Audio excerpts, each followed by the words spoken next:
Hello everyone, this is Badal Verma and welcome back to my educational YouTube channel IAS Point. I hope you are very well. So today we will discuss about Nazism and the rise of Hitler अर्थात नास्तिवाद और Hitler का उदय। तो आज के हम इस chapter में नास्तिवाद और हिटलर के उदय के बारे में पढ़ेंगे और जानेंगे कि किस तरीके से जर्मनी में हिटलर का उदय हुआ। ऑलराइट, तो चलिए पहले इसकी थोड़ा सा हिस्टोरिकल बैकग्राउंड देख लेते हैं कि आखिर है क्या। तो फ्लैशबैक में जाने से पहले हम इस पूरी घटना को देख लेते हैं, जिससे कि हमें जो चीज़ें हैं वो आसानी से समझ आ जाए। तो देखिए, पहला यहाँ पर पॉइंट दिया गया है, शुरुआत में ही 1945 के वसंत के हेलमुट नामक 11 वर्षीय लड़का जो था वो बिस्तर पर लेटे कुछ सोच रहा था। तो देखिए यहाँ पर हमारा पॉइंट क्या है, 1945। तो देखिए आप लोगों को पता ही होगा कि यानी कि द्वितीय विश्व युद्ध के बाद की बात है, ये तो आपका कंफर्म हो गया। तो आप लोगों को पता ही होगा जो हमारा फर्स्ट वर्ल्ड वॉर है वो 1914 में जो है उसकी शुरुआत हुई थी और 1918 में वो समाप्त हुआ था। देन उसके बाद जो हमारा द्वितीय विश्व युद्ध है वो 1939 में शुरू हुआ था और 1945 में समाप्त हुआ था। देन उसके बाद हुआ क्या था, जो 1945 में था तो ये जर्मनी यानी कि जर्मन का ये लड़का था, तो वो सोच रहा था, तभी उसे अपने माता पिता की दबी दबी आवाज़ें से उसे सुनाई दी। तो हेलमेट जो था उनकी बातें सुन रहा था। तो आखिर वो बात क्या कर रहे थे, तो देखिए, तो उस वक्त वो अपनी पत्नी के इस बारे में बात कर रहे थे कि क्या उन्हें पूरे परिवार को ख़त्म कर देना चाहिए या अकेले ही आत्महत्या कर देनी चाहिए। उन्हें अपना भविष्य सुरक्षित दिखाई दे रहा था, तो वे घबराहट भरे स्वर कह रहे थे, अब मित्र राष्ट्रीय भी हमारे साथ वैसा ही बर्ताव करेंगे जैसा हमने एपहिजो और यहूदियों के साथ किया है।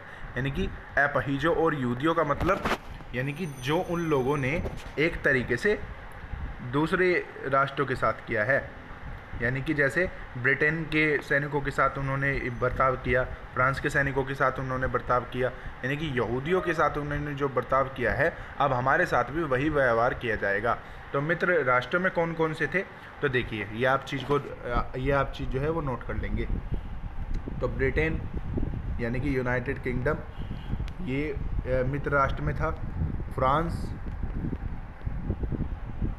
फिर 1941 में यानी कि 1941 में यूएसएसआर और अमेरिका इस लड़ाई में कूद पड़ा, यानी कि द्वितीय विश्व युद्ध में।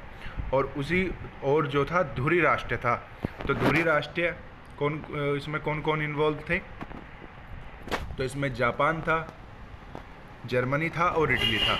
तो जब द्वितीय विश्व युद्ध हुआ तो जो धुरी राष्ट्र था यानी कि जिसमें जापान, जर्मनी और इटली था, उन्होंने एक तरीके से घुटने टेक दिए थे। यानी कि वो जो था 1945 में द्वितीय विश्व युद्ध में इटली, जर्मनी और जापान की हार हुई थी। ऑलराइट, तो अब देखिए, तो अगले ही दिन वे हेलमुट को लेकर बाग में घूमने गए और आखिरी मौका था जब हेलमुट ने अपने पिता के साथ बाग में देखा। तो दोनों ने एक तरीके से जब वो बात कर रहे थे तो कुछ समय बाद हेलमुट के पिता ने दफ्तर में खुद को गोली मार ली। तो यानी कि खुद को एक तरीके से आत्महत्या उन्होंने कर ली। तो उनकी जो वर्दी थी वो बिल्कुल सनी हुई थी, क्योंकि उन्होंने वर्दी पहनी थी, तो गोली मारने के बाद वो वर्दी जो थी उनकी बिल्कुल सन गई थी खून में। तो हेलमुट ने जो कुछ सुना और जो कुछ उससे हुआ उसके दिलो दिमाग पर इतना गहरा सदमा पहुंचा कि अगले 9 साल तक वह घर के एक कोर भी नहीं खा पाया। तो उसे यही डर सताता रहता था कि उसकी माँ भी उसे जहर ना दे दे। तो यानी कि उसके मन में एक तरीके से काफ़ी बड़ा जो था वो डर बैठ गया।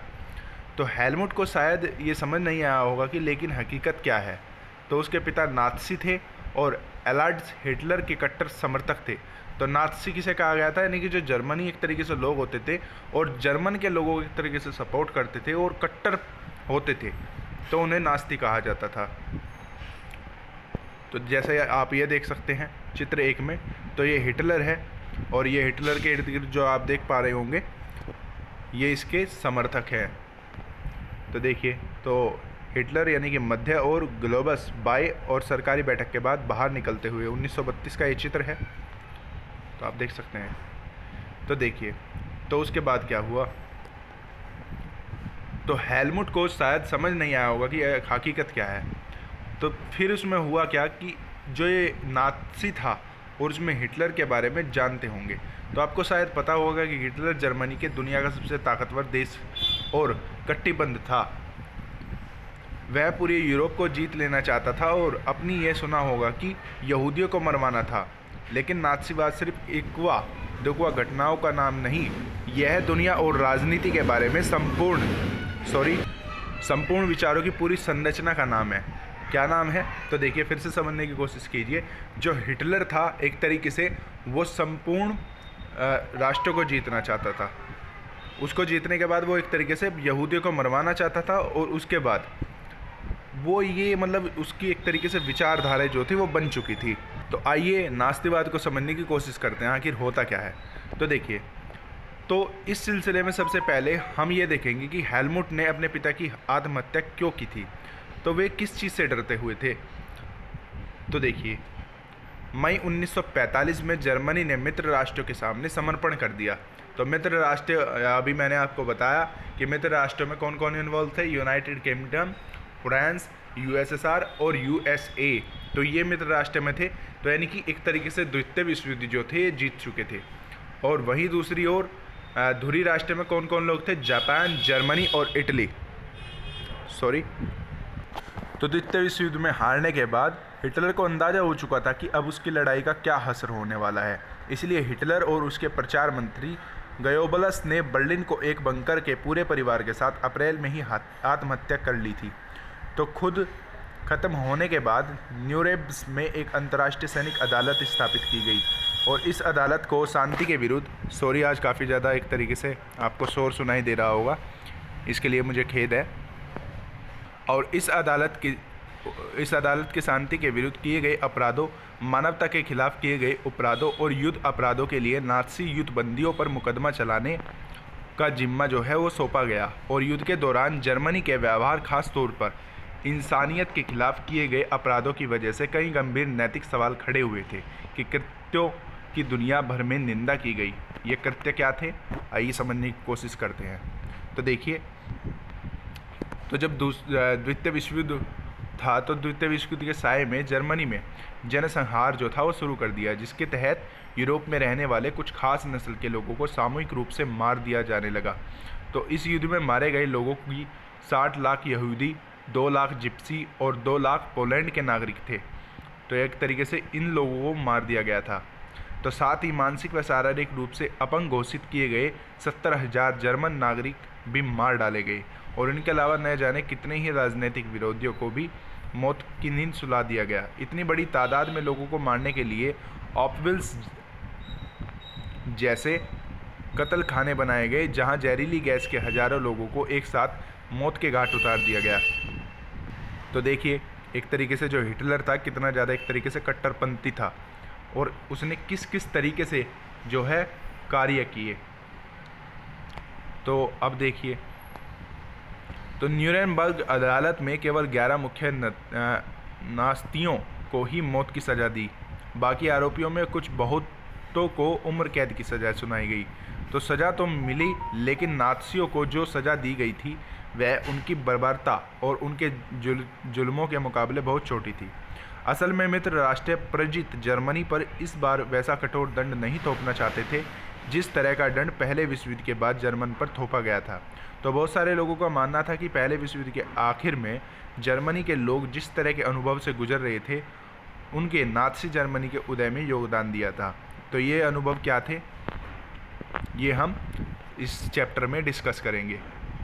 ऑलराइट, तो देखिए, एक तरीके से जो जर्मनी में हिटलर रहता था ना, तो हिटलर की कहीं ना कहीं ये थिंकिंग थी कि वो अपने राष्ट्र को एक तरीके से सुपर पावर बनाए, यानी कि एक तरीके से सबसे ताकतवर देश जो है वो बनाए। तो उसकी ये थिंकिंग थी। और आप लोगों को हिटलर के बारे में मैं बता दूं, हिटलर एक ऐसा व्यक्ति भी था जिसने शादी की थी, परंतु जो वो शादी है वो 40 घंटे ही उसकी टिक पाई थी। तो ये भी काफ़ी बड़ा एक तरीके से फैक्ट है। ऑलराइट, तो और भी हम इसके बारे में जान लेते हैं कि और क्या क्या थे। तो एक तरीके से कट्टरपंथी भी था, आप लोगों को पता ही होगा। तो चलिए अब कुछ शब्द देख लेते हैं, जो नए शब्द हम देखें। तो मित्र राष्ट्र, तो मित्र राष्ट्र का मतलब होता है जो मित्र राष्ट्रों का नेतृत्व शुरू में जिसने किया था वो ब्रिटेन और फ्रांस के हाथों में था। 1941 में सोवियत संघ यानी कि यूएसएसआर और यूएसए यानी कि अमेरिका भी इस गठबंधन में शामिल हो गए उन्होंने दोहरी शक्तियाँ यानी कि जर्मनी, इटली और जापान को मिलकर सामना किया। और उसके बाद 1945 में धुरी राष्ट्र को हरा दिया, यानी कि जर्मनी, इटली और जापान को द्वितीय विश्व युद्ध में हरा दिया गया। अब देखिए, तो जो नात्सी शब्द है वो जर्मन भाषा के शब्द नात्सी योनाल के प्रारंभिक अक्षरों को लेकर बनाया गया है। तो नात्सी योनाल शब्द हिटलर की पार्टी के नाम का पहला शब्द था, इसलिए इस पार्टी के लोगों को नात्सी कहा जाता था। तो एक तरीके से जो ये नात्सी है वो पूरी एक पार्टी थी जो हिटलर के द्वारा बनाई गई थी। और जो ये इसका सिंबल था आपने देखा ही होगा, कुछ इस टाइप का वो सिंबल था, आप लोगों को याद भी होगा और देखा भी होगा। तो खैर, इसके बारे में हम अपनी नेक्स्ट वीडियो में डिस्कस करेंगे। आई होप कि आपको ये इंट्रोडक्शन जो है वो समझ आया होगा कि एक्चुअल में हम किस तरीके से इस चैप्टर में हिटलर के बारे में और प्रथम विश्व युद्ध और द्वितीय विश्व युद्ध के बारे में बात करेंगे। ऑलराइट, और देखेंगे किस तरीके से जो प्रथम विश्व युद्ध हुआ था और द्वितीय विश्व युद्ध हुआ था उसके क्या क्या जो प्रभाव थे जर्मनी के, एक तरीके से जर्मनी देश पर पड़े थे, और पूरे विश्व पर इसके क्या प्रभाव पड़े थे। यानी कि आर्थिक प्रभावों के बारे में हम बात करेंगे, राजनीतिक प्रभावों के बारे में हम बात करेंगे और सांस्कृतिक प्रभावों के बारे में हम बात करेंगे। तो आई होप कि आपको ये वीडियो अच्छा लगी होगी। अगर आपको ये वीडियो अच्छी लगी है तो वीडियो को लाइक, शेयर, कमेंट करना न भूलें। कल की हम वीडियो में पार्ट 1 के बारे में चर्चा करेंगे, जिसमें हम बात करेंगे एक तरीके से वाइमर गणराज्य का जन्म किस तरीके से हुआ। तो कल की इस वीडियो में हम अपना चैप्टर जो है वो स्टार्ट करेंगे। ऑलराइट, तो इसी के साथ हैव ए गुड डे। जय हिंद।